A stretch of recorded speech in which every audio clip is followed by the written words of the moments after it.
côté, c'est la famille. On se rejoint chaque fois. Dès que le 24, dès que le mois d'avril vient, on est toujours triste. Mais là, franchement, on a vu tout le monde, hein, le chef du groupe, le chef d'orchestre, Ikonou Laïsibang, il est là. Moi-même, Lidio Kompa, je suis là. On est là, comme d'habitude, de Salamini, c'est 9 ans déjà, ça passe vite, hein, que papa nous a quittés, on est là. Voyez vous-même, la grande famille. Papa Wemba, et vive la musique, elle ne tombera jamais, on est là. Et la SAP ne tombera jamais. Ouais. Je voulais dire que la grande famille, vive la musique, hein, on est toujours ensemble. Papa Wemba nous a quittés, mais l'esprit est resté là. L'institution reste. Et voilà, c'est tout. C'est Luciana Domingo, les Rossignol, la voie commerciale. Ça, c'est des soldats fidèles de Papa Wemba. Oh, Balbaga, on ne lâchera pas l'affaire. C'est la souka, Jacques Enda, Bissot Tigala. Chaque année, tout ça là, kaka. Tu vois qu'on peut ça toujours honneur, Nabiso. Va bien être, on appelle ça Bissot, va bien faire ça, Bissot. Tu vois qu'on remercie toujours, tu vois qu'en église, tout. Remémorer toujours mémoire naé. Donc maman biso ya Papa Wemba. To banda depuis quoi avec Papa Wemba titanga kufaki tito kitaki bamboka quoi. Yango wana to konora et kaka tout le temps c'est notre vieux quoi gravé biso na motema. C'est bien moi Parigo, nous sommes à Lenga capitaine à Yochama Mutu. Na yo nalela papa na ngaye boto. Moi je l'enzenze na bawa. Bakendaka bokila bazongaka te o tanga mokili ye na solo ozali monene lelo tokocélébrer un grand de notre musique qui nous a quittés. Papa Wemba Bakayadi Akuba, never époqué, mais quand ils ont c'est toujours, et ça va pas si quand ils sont Papa Wemba, mais sincèrement, je suis très ému de voir comment Paris continue à lui rendre hommage après autant d'années. Surtout qu'une partie a vu, parce qu'il il est tout à fait normal que Bandeko va s'en aller autour, il y a du beau terme, on a commémoré l'œuvre de Papa Wemba.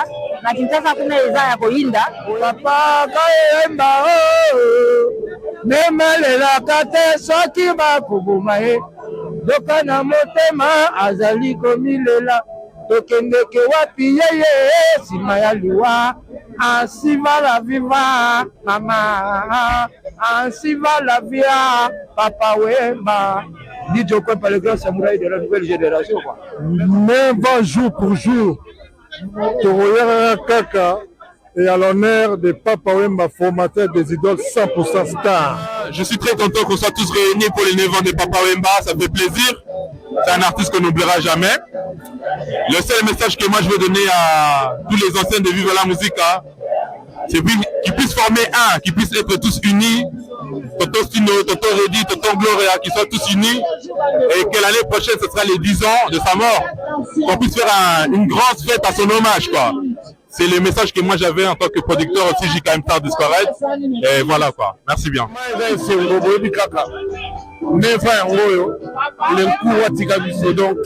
ce va petit de toujours wana pour rendre hommage et puis quand t'as boulot je continue toujours. Donc il n'y a rien à dire, petit beaucoup Landa l'internet momo na yo donc momo na bantela le cours pour ça toujours wana. Vive le 9 ans et que Dieu bénisse tout le monde. Merci.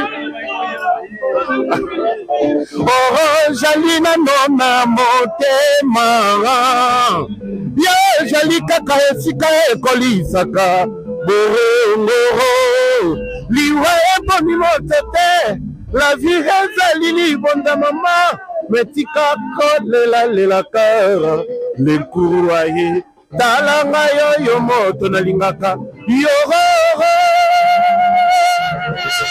C'est Denilson Denis Lutula, le Matelo, comme vous le savez. Lelo Zalaki, 9e anniversaire à mort et à Papa Wemba, donc est tombé qui dans la semaine. Le rôle à Poto à la Rambo Kamisala, Yango Batulio sur ma préférée qui battait Yango Lelo. Lelo Za samedi. donc Monica Paris et Boukani Papa Wemba ngana obenga ekoko na bisoko parce que ngana za mwana emene aza mwana Papa Wemba. Donc cela veut dire c'est la descendance. Na représenté Claire Victor et Leison Mobimba Bazalagité, donc moi je suis là pour représenter tout le monde. Pour Monica Andenge Paris et Boukani. Je présente ce monsieur Chamavoto, l'unique pionnier Oyatikala ya vivre. Yéyo. Komika mikolo bakoli ya osali discours.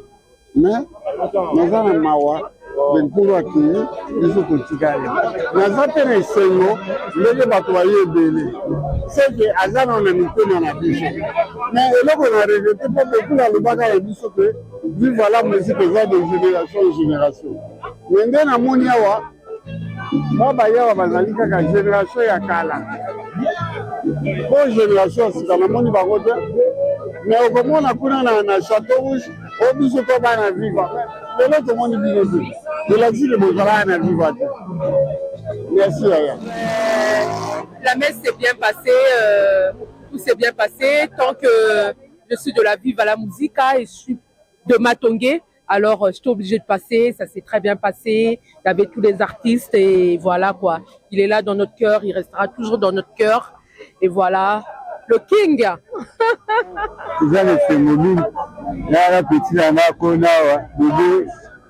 Triple option.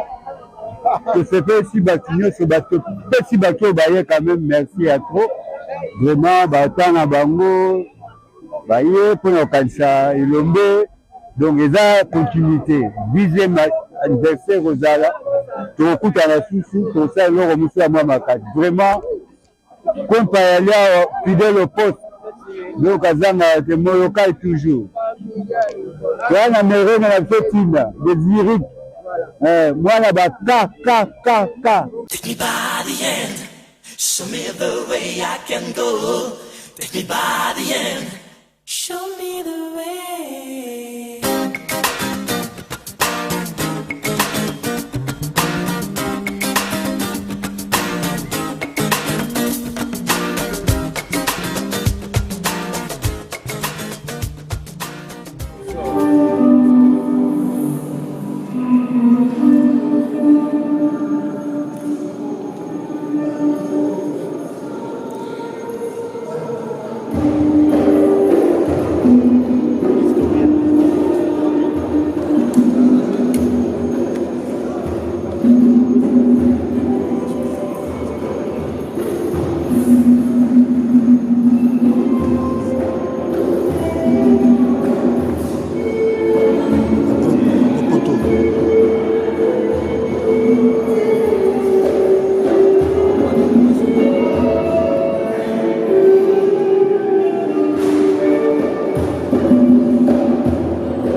anciens.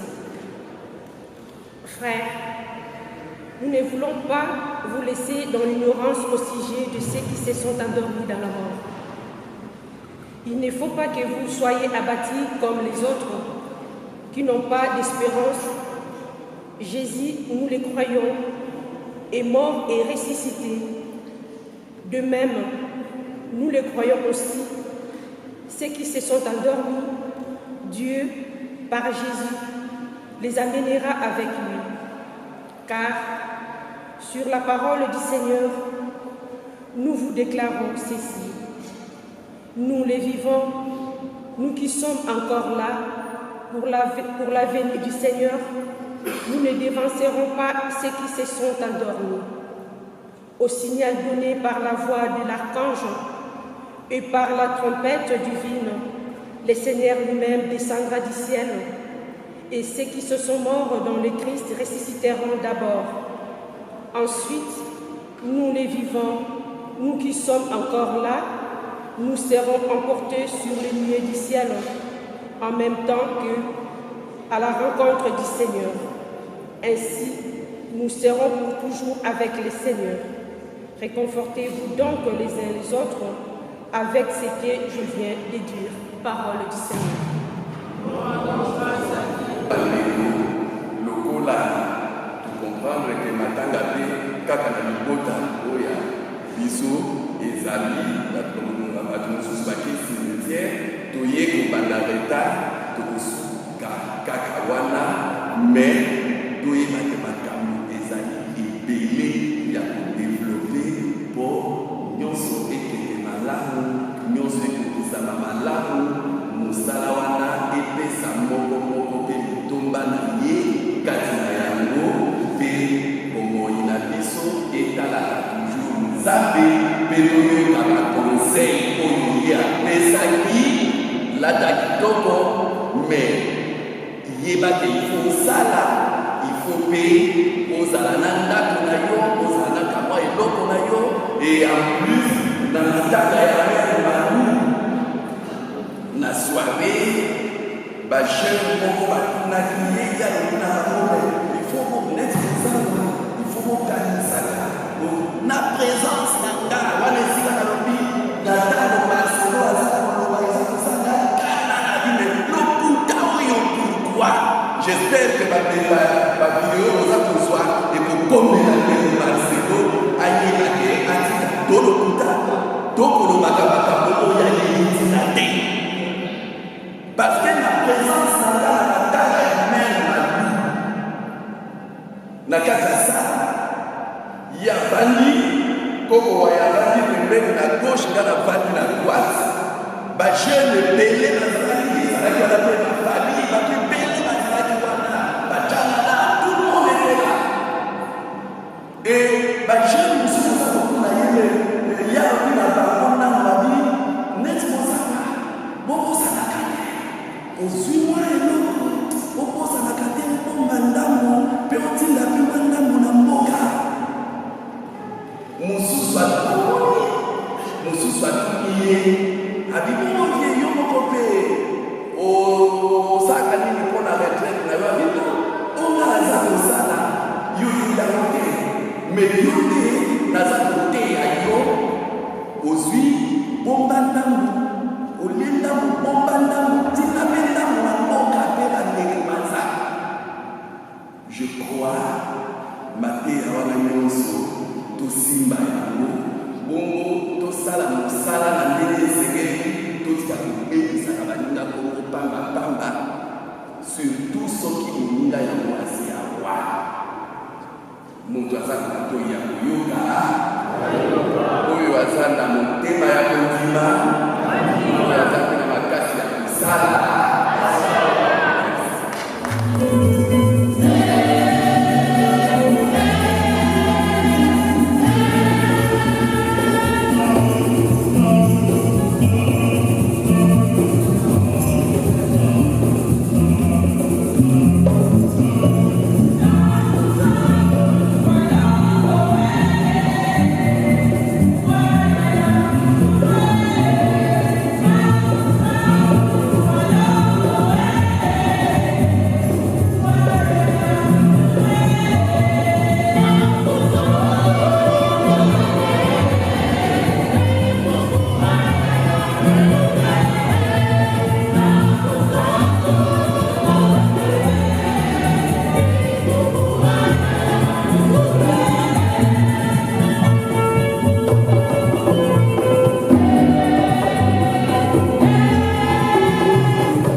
pour célébrer un grand de notre musique qui nous a quittés. Papa Wemba, Bakari Yakuba, 9 ans époqué, mais côté Zoka au Canada, c'est toujours, et ça ne pas si peut-être soit Papa Wemba, mais sincèrement, je suis très ému de voir comment Paris continue à lui rendre hommage après autant d'années. Surtout qu'une partie a vu un passage qui il est tout à fait normal que Bande Kova Sanganalelo autour il y a du bon Bana on a commémoré l'œuvre de Papa Wemba. Na Kinshasa kuna eza ya koyinda boyebi. Alors na Paris na ki makambo ya solidarité arena mais isolo ngamo na beta yango na boto na mide lokola zawa na koza na misa te dawa ya mokristo susu ya makatoliko koyekaka kopesa lokumu na lekuru na mosala sali atuka nzambe mpe azali abomba ye kaka kitoko mwa mosala asalaki ezali tema makasi ke mbuma nango eza ti lelo eza kobota eza koliama mpe eza kondimama atuka forever esengo makasi elakisiki papa Wemba akufi te c'est-à-dire na mosuni toza na ye lisusu te mais kote mosala côté musique bilembo Papa Wemba seko na seko 100% star Oui, bonjour. Moi, je suis très content qu'on soit tous réunis pour les 9 ans de Papa Wemba. Ça fait plaisir. C'est un artiste qu'on n'oubliera jamais. Le seul message que moi je veux donner à tous les anciens de Vive la Musique, c'est qu'ils puissent former un, qu'ils puissent être tous unis. Tonton Stino, Tonton Reddy, Tonton Gloria, qu'ils soient tous unis. Et que l'année prochaine, ce sera les 10 ans de sa mort. Qu'on puisse faire une grande fête à son hommage, quoi. C'est le message que moi j'avais en tant que producteur aussi, JKM Star Discourage. Et voilà quoi. Merci bien. Bon, message de Zakaka. Ça, c'est des soldats fidèles de Papa Wemba. Oh, on ne lâchera pas l'affaire. C'est la souka. Via Kenda, Bissou Tigala. Chaque année, tout ça là, Kaka. Tu vois qu'on peut ça toujours honneur, Nabiso. Va bien être, on appelle ça Bissou, va bien faire ça, Bissou. Tu vois qu'on remercie toujours. Tu vois qu'en église, tout. Remémorer toujours mémoire naé donc tout ça va vrai soldat on va voir soldat oh moni awa ba onde ba soldat oh ba zate en tout cas ba onde ba soldat na pesi micro na ba ine nanga ils diront la même chose que vous donc voilà quoi ils diront plus la même chose que moi ah ouais biso ovement makamuna biso ya Papa Wemba to banda depuis quoi avec Papa Wemba titanga kufaki tito kitaki ba mboka quoi yango wana to konora e kaka tout le temps c'est notre vieux quoi, gravé mission à Moutema. C'est bien moi Parigo, nous sommes à l'Enga, capitaine à Yotama Mouté. Guilhem Maïndo, le mannequin de Paris. Alors, 9 ans jour pour jour, Toroyera Kaka et à l'honneur de Papa Wemba, formateur des idoles 100% stars. Donc, il y a la salle bango tout. Donc, il y en a Toro Tikaye jamais. Jamais Mikolo Trozala na Ekaka. Chaque année, on a toujours que célébrer donc il est à Kendaki, mais à Zanabiso Kaka. Il vit toujours à nous. Il y a un moni ba trésor tout le monde est là. Ba Rifé Malenga Parigo. Donc ba vrai Jean-Marie Maloma Mokonza Selemba Opé Azali. Tout le monde est là. On est là, comme d'habitude, de Salanini, c'est 9 ans déjà, ça passe vite, hein, que papa nous a quittés, on est là. Voyez vous-même, la grande famille. Papa Wemba, et Vive la Musique ne tombera jamais, on est là. Et la SAP ne tombera jamais. Ouais. Je voulais dire que la grande famille, Vive la Musique, hein, on est toujours ensemble. Papa Wemba nous a quittés, mais l'esprit est resté là. L'institution reste. Et voilà, c'est tout. C'est Luciana Domingo, les Rossignol, la voix commerciale. Les grands petits hommes. Je suis toujours là. Dès que Papa Wemba, Atika Makambo, Misso Bapetina et Tozali, ainsi de suite. Franchement, le message que j'allais dire, écoutez, c'est la famille. On se rejoint chaque fois. Dès que le 24, dès que le mois d'avril vient, on est toujours triste. Mais là, franchement, on a vu tout le monde, hein, le chef du groupe, le chef d'orchestre Ikonou, là, il est là. Moi-même, je suis là. Il y a Zaza, tout le monde, Gloria il va venir, Mamilel en plus, qui est là. Vous avez qu'à Trésor Ngando, le petit Sab, parent français, Luciana de Mingongo. Luciana de Mingongo, Joël en direct. Voilà, c'est la famille qui s'est réunie pour honorer toujours Papa Wemba. Nalela papa nanga yeye boto mozolo nzenzo na bawo bakenda kabokila bazonga kate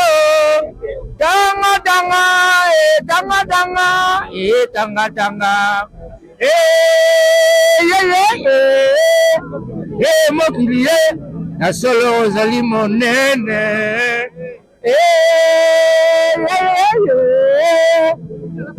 mokili bakufa boyokanga na konzemba opesaka nguya na bayeba kitani obwakaka liso totikala na etumba na moi nakokanisa na butu nakolotoko bapasi ya ndoto esalaka nga somo ntango nakanisaka ye papa mai ekokanga na miso mama papa kayemba memelelaka te soki bakubuma ye doka na motema azali komilela tokendeke wapi yeye nsima ya liwa ainsi va la viva mama ainsi va la via papa Wemba dit au par le grand samouraï de la nouvelle génération quoi.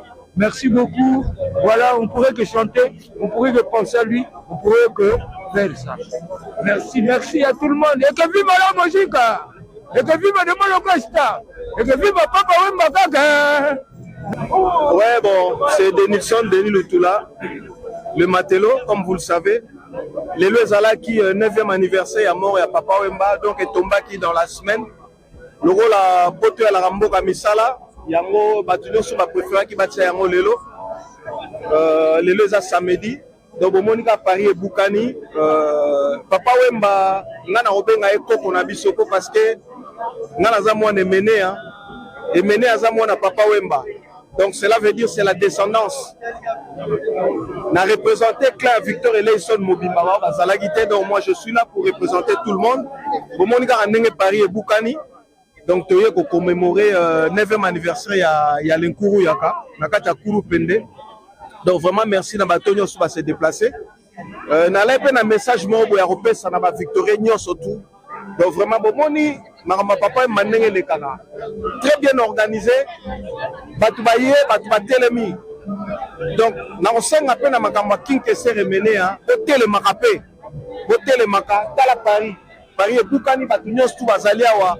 Baye bauti bipai na bipai bauti Belgique bauti Londres bauti Canada bauti Suisse, donc baye pona hotel mela makambo ya papa na biso Papa Wemba quoi. Donc vraiment na osenga na bino pe makambo mené à botel maka. Merci vraiment eza esengo boyebi kaka nefa yango oyo lencours atika biso, donc so bapeti nde toza toujours wana mpona rendre hommage et puis kota boulot se continue toujours, donc il n'y a rien à dire. Petit beaucoup Botlanda l'internet bomona yo, donc bomona mna banzela lencours toza toujours wana. Vive le 9 ans et que Dieu bénisse tout le monde. Merci.